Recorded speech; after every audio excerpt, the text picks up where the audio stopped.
சென்னை அடுத்த பனையூரில் உள்ள தமிழக வெற்றிக் கழக கட்சியின் உறுப்பினர் சேர்க்கைக்கான செயலி அறிமுகம் செய்வதற்கான நிகழ்ச்சி நடைபெறுகிறது. இதில் அக்கட்சியின் தலைவர் விஜய் வீட்டிலிருந்தபடியே கலந்து கொண்டு முதல் நபராக கட்சியின் உறுப்பினராக சேர்கிறார். இதுகுறித்த கூடுதல் விவரங்களோடு நமது செய்தியாளர் சிவபிரகாஷ் இணைகிறார். வணக்கம் சிவபிரகாஷ், விவரம். வணக்கம் ஜெயஸ்ரீ. தமிழக வெற்றி கழகத்தின் தலைவரான நடிகர் விஜய் தற்போது கழகத்தின் முதல் உறுப்பினராக அதில் அவர்கள் உருவாக்கி இருக்கக்கூடிய இந்த செயலி மூலமாக அவர் இணைந்திருக்கிறார். இது குறித்து தற்போது பனையூரில் உள்ள கட்சியின் தலைமை அலுவலகத்தில் அந்த கட்சியின் தலைமை நிர்வாகிகள் மற்றும் மாவட்ட தலைவர்கள் இங்கு உறுப்பினர்களாக இணைவதற்காக வந்திருக்கின்றனர். இந்நிலையில் நடிகர் விஜய் வீட்டில் இருந்தபடியே அவர் இந்த கட்சியின் முதல் உறுப்பினராக அந்த செயலி மூலம் இணைந்திருப்பதாகவும், அதே சமயம் எங்களுடைய கட்சியின் இருக்கக்கூடியவர்களின் உறுதிமொழியையும் வெளியிட்டு அந்த உறுதிமொழியை படித்துவிட்டு அதன் மேல் நம்பிக்கை உடையவர்கள், அதை புரிந்து கொண்டவர்கள், அது பிடித்தவர்கள் தங்களுடைய கட்சியில் உடனடியாக இணைந்து கொள்ளலாம் என்றும் ஒரு அறிவிப்பையும் வெளியிட்டிருக்கிறார். அதே சமயம் அவரது உறுதிமொழியை பொறுத்தவரையிலும் இந்த நாட்டுக்காக உயிர் நீத்திருக்கக்கூடியவர்களின் கனவுகளை தாங்கி செல்வோம் என்று கூறியிருக்கக்கூடிய இந்த உறுதிமொழி கடிதத்தில் அது மட்டும் இல்லாமல் சாதி மத பேதமின்றி அனைவரும் ஒரே மாதிரியாக இந்த சமூகத்தில் தம் சமூகத்துக்கு தேவையான மக்களின் சேவையை ஆற்றுவோம் என்றும் அதன் உறுதிமொழியானது அமைந்திருக்கிறது. இது மட்டுமல்லாமல் இறுதியாக தோழர்களாய் ஒன்றிணைந்து வருகின்ற சட்டமன்ற தேர்தலில் சரித்திரம் படைப்போம் என்றும் அது குறிப்பிடப்பட்டிருக்கிறது.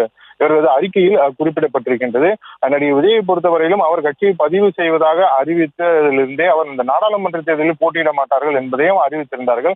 அதே சமயம் 2026 சட்டமன்ற தேர்தலை இலக்காக வைத்துதான் நடிகர் விஜய் தற்போது இந்த தமிழக வெற்றிக் கழகம் என்ற கட்சியை தொடங்கி இருக்கிறார் என்றும் ஏற்கனவே அறிவிக்கப்பட்டிருந்தது. இந்நிலையில் தான் தற்போது இந்த கட்சியின் உறுப்பினர் சேர்க்கை பணிக்காக இந்த புதிய இணையதளம் மற்றும் செயலியானது உருவாக்கப்பட்டிருக்கின்றது. இந்த செயலியில் ஒவ்வொருவரும் அவரவர் பகுதியிலிருந்து ஆதார் கார்டு மூலமாக இணைவதற்கான ஏற்பாடுகளும் செய்யப்பட்டிருந்தன. தற்போது அந்த செயலி மற்றும் அந்த இணையதளத்தின் அறிமுக விழாவானது தான் பனையூரில் இருக்கக்கூடிய அவரது கட்சி தலைமை அலுவலகத்தில் நடைபெற்று வருகிறது. இதில் அந்த கட்சியின் தலைவரான நடிகர் விஜய் வீட்டில் இருந்தபடியே உறுப்பினராக மாறிய நிலையில் தற்போது அக்கட்சியின் பொதுச் செயலாளர் மற்றும் அதே போல மாநில செயலாளர்கள், மாநில இணை செயலாளர், பொருளாளர், அதன் பிறகு மாவட்ட தலைவர்கள் என அனைவரும் இந்த கட்சி அலுவலகத்திற்கு வந்திருக்கின்றனர். இதன் பிறகு இங்கு இருக்கக்கூடிய மாவட்ட தலைவர்களுக்கு எப்படி உறுப்பினராக சேர்வது என்பது சொல்லித்தரப்பட்டு, அது மட்டும் இல்லாமல் அவரவர் மாவட்டத்தில் இருக்கக்கூடியவர்களையும் உறுப்பினர்களாக இந்த கட்சியை சேர்க்க வேண்டும் என்பதும் 2 கோடி உறுப்பினர்களை சேர்க்க வேண்டும் என்பது இலக்காக இருக்கிறது என்பதும் தகவல்கள் வெளியாகிஇருக்கிறது. விவரங்களுக்கு நன்றி சிவபிரகாஷ்.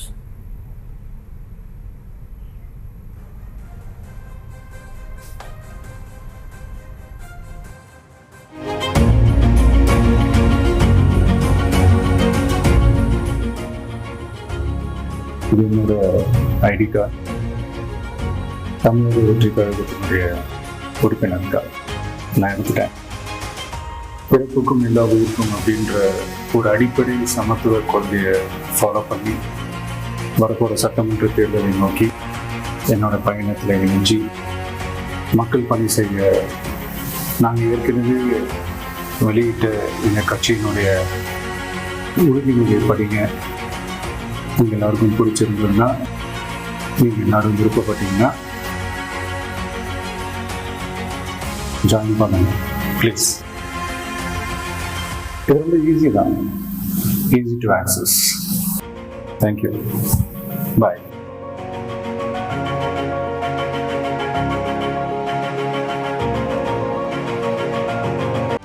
செய்திகளை உடனுக்குடனும் துல்லியமாகவும் தெரிந்து கொள்ள சப்ஸ்கிரைப் பண்ணுங்க.